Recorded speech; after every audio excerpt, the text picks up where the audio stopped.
Thank you, Ms. Sharma. Good morning, everyone. I would like to call this meeting to order and acknowledge that we are in Treaty 1 territory, the home and traditional lands of the Ojibwe, Cree, and Dakota peoples, and in the national homeland of the Red River Métis. Our drinking water comes from Shoal Lake 40 First Nation in Treaty 3 territory. My name is Carrie Linklater, and I am your chairperson this morning, and I am joined on the panel via Zoom by Mr. Kent Seelan and Ms. Linda McFadden. From the Assessment Department is Mr. Jonathan Spacek, and our administrative personnel is Ms. Twinkle Sharma. This morning, we will be hearing applications for revision of the assessment roll in accordance with the Municipal Assessment Act. The matters for which revision is requested have been described in each application, and we will limit discussion to those matters. Statements that are made at this hearing are sworn testimony, and anyone speaking to the matters must be sworn in. Be advised that comparisons of assessments of properties are not considered evidence of market value by the Board of Revision. The Board of Revision is appointed annually by City Council and is independent of it and the City Administration. It makes its decisions on the basis of the evidence provided at this hearing and issues a written order that will be mailed to all parties as soon as possible. Please note that the Board's decisions with respect to an application may be appealed to the Manitoba Municipal Board if their matter pertains to assessed value or classification, or to the Court of King's Bench if the matter pertains to the application of exemptions from taxation. Should you wish to appeal, information on how to do so will be included with the Board's order. With respect to the hearing process, I will confirm the points of appeal with your property to be addressed with each applicant following the swearing in. We will then have the assessor's testimony followed by questions that the applicant may have, and then the applicant's testimony followed by questions. Each side will have an opportunity to summarize if they wish. Once all of the evidence about an application has been brought forward, the applicant may leave. The process will repeat for each item on the docket today. The session will close after all the applications have been heard, and the Board will deliberate in private and make its decisions. You will receive the Board's decision by registered mail as soon as possible. As information, all public hearings are live streamed, recorded, and will be part of the public record. This morning, we will be hearing items 2 and 7 on our docket. And Ms. Sharma, would you please affirm the assessor and the applicant's testimony? Thank you. Mr. Assessor, please state your full name. My full name is Jonathan Spacek. Do you affirm that the evidence you're about to provide at this hearing is the truth, the whole truth, and nothing but the truth? I do, yes. Thank you. Mr. Applicant, please state your full name. Stephen Charlebois Page. Do you affirm that the evidence you're about to provide at this hearing is the truth, the whole truth, and nothing but the truth? I do. Thank you. Thank you, Ms. Sharma. Good morning, Mr. Charlebois Page, and good morning, Mr. Spacek. We are going to start with item number 2, which is 208 Edmonton Street. And Mr. Spacek, if you would like to start us off. Thank you very much, Madam Chair. We are looking at file number 24-2154, roll number 120936121100. We have the address 208 Edmonton Street with a 2025 value of $1,896,000. This is made up of 2 income streams. We have the income value for the building itself and building value for the parking lot attached. We have a 1957 built OFD, I believe. We have an old office downtown. If you look at my page 2, you'll see where there's a gross floor area of 17,700 square feet in this property with a leasable area of 11,999. If you look at my page 2, you'll see this property is located near the corner of Edmonton and St. Mary. It is located right beside a large parkade. Bottom of page 2, you can street view. You can see all 4 stories of the property with a small restaurant on the main floor. Bottom of page or top of page 3, you will see there's the space for the parking at the back of the building. If you turn to my page 4, you'll notice they've always sent in their request for information. They also sent in a sales mailer for the 2022 sale. The current owner bought this property in July 5th, 2022 for $2,050,000. If you turn to page 5, you'll see I have a list of 6 downtown OFD comparables ranging in rents from $10 to $13.81, ranging in size from 1,600 square feet units up to 4,345 square feet, with years built from 1905 to 1915 to better try to find similar older properties and some rents in place. These range in the Exchange along Portage. You can see all 6 comparables on page 5. The income workup for this property is on page 6. You'll see we have numerous premises in the building, adding up to 11,998 square feet on my page 6. We have a blended rate across this building of $12.29. Again, because this is an OFD property, we have a vacancy loss model driven 14% for 2025 to try to better represent the higher vacancy in some of the older downtown office during this cycle. We have expenses at 3%, shortfall at $8, and a model driven cap rate of 6.95%. If you turn to my page 7, the second income stream is the parking. So we have just model driven 13 stalls, $92 net per stall with a 4.5% cap rate for 2025. Works out to a model driven value of $319,000 for the parking. And you'll notice we have a large list at the bottom of page 7, just 13 different comparables across downtown with some stabilized net price per stall that is garnered by the owner approximately. You'll see the mean of that is $110.88 and a median of $82.75. Our subject property model driven $92 a square foot. If you turn to page 8, you will see a summary of these 2 income streams. Total value $1,896,000. That's $1,577,000 for the building, $319,000 for the parking lot.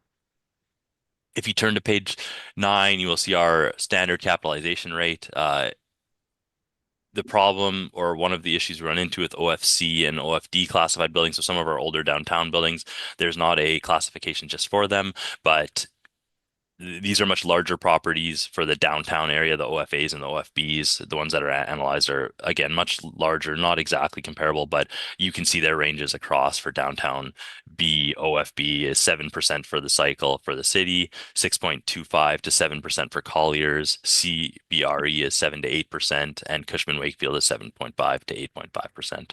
Again, the smaller OFD property, not exactly the most comparable, but that's the closest we have on the chart. If you look at page 11 going forward, we have a 2020 income and expense mailer for the property. We have 12,000 leasable area reported, 28.76% vacancy as of the reference date, with 5 tenants in place. They have outdoor parking of 12 stalls for $144.58 a month.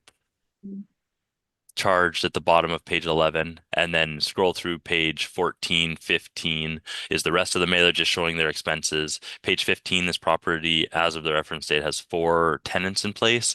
They are paying gross leases. You can see at the right bottom hand side of the page, again, approximately $24, $28, $17, and $30, but those are gross. I mean, they're showing as net lease, but with those rental rates per area, I'm assuming they are actually gross rents in place.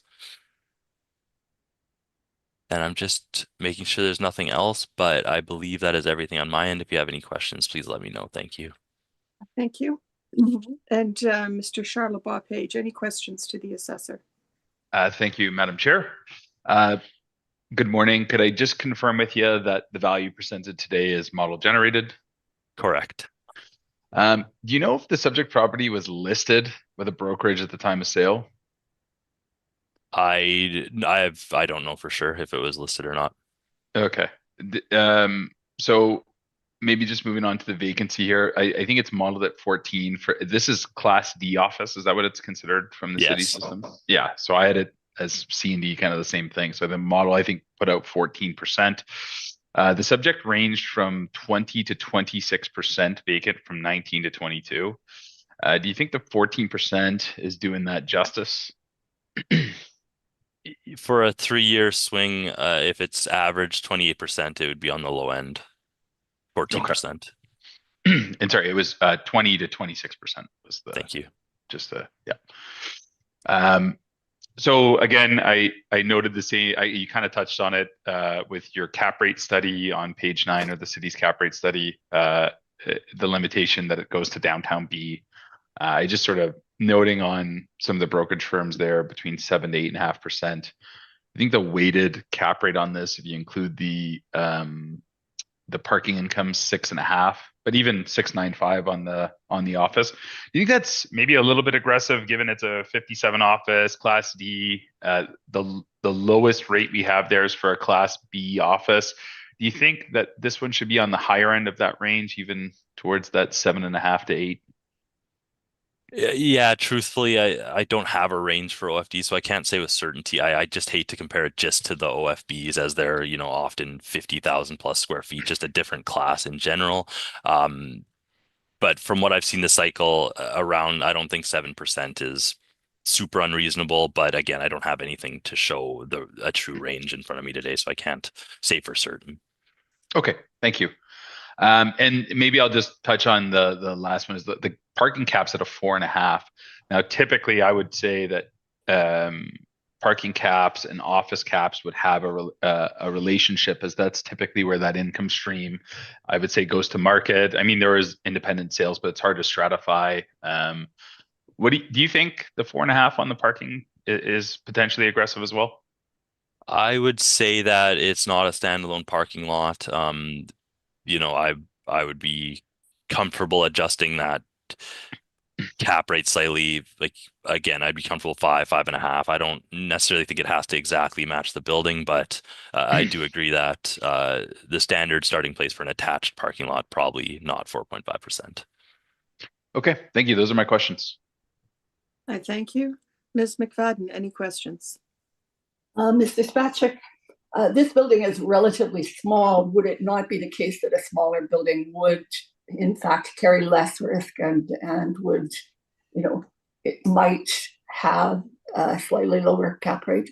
Because I do think in general, that is a great point, and that it's part of why I say I don't know for the 6.95, because I can't just compare it to the OFBs. There's a wide range of OFDs. Some are large, some are small, and I do think that when looking at the smaller size, you would be hopeful it would be easier to find tenants for the smaller units. Okay, thank you. I thank you. Mr. Seelan? Yes, if we just look at the actual date of effective dates, I see 1957 to 9999. Is there an actual date here? Was there some renovations or something that changed? It's often an error with not necessarily an error, but because we have the parking lot separately, sometimes I find that 9999 shows up because the parking lot needs a premise. I don't think anything major or additions have been added. I believe it's strictly just being shown weird because of the parking lot in this case. But from my understanding, we just have it at 1957. Okay, the rest of my questions have been answered. Thank you, Madam Chair. Thank you. Mr. Spacek, I'm just wondering, this 26% vacancy, do you know how long this has been going on for? From what the appellant has said, I didn't go back more than 3, but 20 to 26% since 2019. I don't know how it was performing before 2019. All right, thank you. And do you know when this property was last inspected? I don't have that in front of me. I don't know the last time feet were in this building. All right. So you yourself can't speak to the condition? The Right. current condition, no, not exactly. All right. And just one question in regards to that sale. Yes. Arm's length, I'm assuming? We have it reported as fee simple arm's length between two unrelated parties, but that's again, I think that will be a small point of contention. Yeah. All right. Thank you. Mr. Charlebois Page, if you would like to proceed with your brief, please. Madam Chair, if you don't mind, can I please confirm one thing? Yes. That the appeal is made on liability and classification and not on the assessment value? Okay. Can you please confirm that? I don't see it in the agenda, so. Can you check the agenda, please? Yeah, it's not in the agenda. Give me a moment. All right. I have the applications right here. I'll take a peek. 208 Edmonton.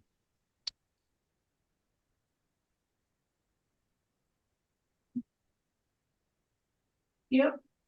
It's there in the agenda. Yeah, I'll actually say you are correct that there's no Yeah. point. It's only classification of property and liability taxation, so that must be in. Agenda once again, everyone. Yeah. So really that is how it's filled out. I'm sorry to bring this up late, but that's when I noticed. Yeah, I just noticed too that Yeah. I checked it. Sorry. So is it going to be withdrawn? Madam Chair, I'm actually going to probably move for a confirmation of this appeal. All right. So you are going for the confirmation? Yes, Madam Chair, I'm seeking a confirmation. All right, I thank you.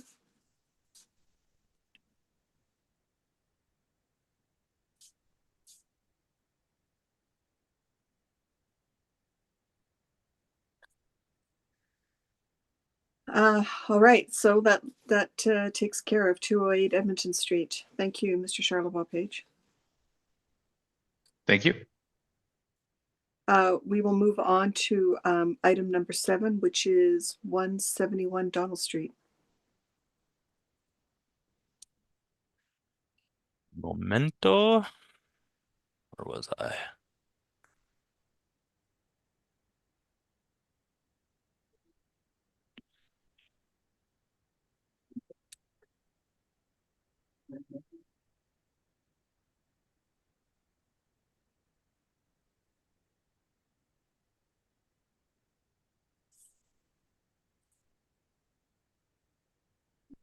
Okay, so we are looking at file number 24-1412, roll number 1209-334-8200, address 171 Donald Street. We have a 2025 value of April 1st, 2023. Total value $2,514,000. And today I am making a recommendation to reduce that value to $2,147,000. And that would be based on? It would be based on an understanding that we have a good idea what the market value is very close to the reference date. But again, don't want to share any post-reference information. That's fine, thank you. Just needed that one statement. Mr. Charlebois Page, are you willing to consider this recommendation? Yes, Madam Chair, I have direction to accept that value of 2157. All right, thank you. Mr.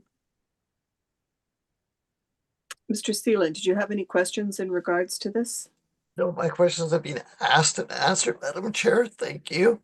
Thank you. And Ms. McFadden? I have no questions, thank you. Thank you. And I also have no questions. We have heard both items on the docket today, and this hearing is adjourned. And I would just like to thank Mr. Spacek and Mr. Charlebois Page for their time and their recommendations, and terrific. Thank you both. Thank you Have a again. great day, everyone. Have a great day. Bye now. Talk to you later. Bye. Bye now.